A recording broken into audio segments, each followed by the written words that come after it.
Ampatuan, a name forever associated with ambush and political assassination. Remarkably and ironically enough, another Ampatuan had just been embroiled in yet another premeditated attempt on life and limb. But this time, this Ampatuan was on the receiving end, who somehow miraculously came out alive, as our Ryan Lisigas details the eventual capture of the bungling assassins in this report.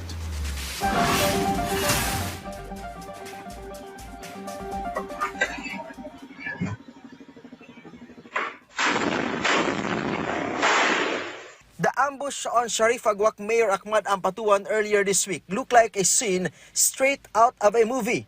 Based on CCTV footage from the area, this white minivan can be seen at the scene. Moments later, a man emerges carrying a rocket-propelled grenade or RPG launcher. Another man can also be seen standing guard while holding a high-powered firearm. In another CCTV clip, this black SUV can be seen, which turned out to be the target of the suspects. Luckily, the RPG failed to hit the mayor's vehicle, allowing him to escape from the crime scene. The mayor survived the ambush unharmed. In a follow-up operation, police killed 3 of the 4 suspects, including their leader. One suspect managed to escape and is now the subject of a manhunt by authorities. Yung po pagbaba ng 2 miyembro ng mobile force, pinutukan po nila at sila po ay nagantihan nung nasabing 2 pulis po at kapag set up po ng checkpoint yung Armed Forces of the Philippines.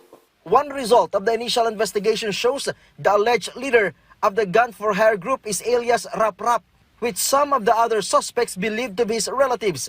Kumukuha sila po ng mga ebidensya kung ito po ay mga hired killers. Pagkat yung pong alias Rap Rap po, yung suspect number 1 po natin, ay may 3 previously po issued na warrants of arrest.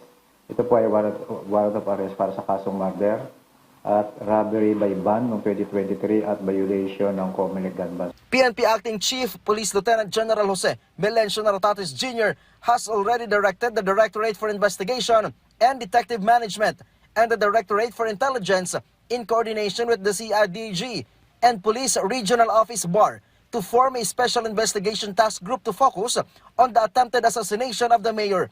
Nartates ordered authorities to determine the motive and hold those behind the crime accountable.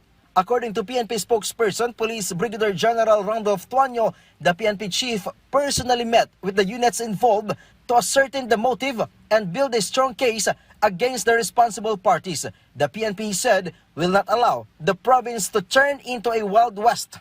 Authorities are also looking into the source of the RPG used in the ambush. At the same time, the PNP will intensify its campaign against loose firearms across the entire BARMM. This marks the 4th attempt on the life of Mayor Ampatuan. Ryan Lisigas from the National TV Network for a new and better Philippines.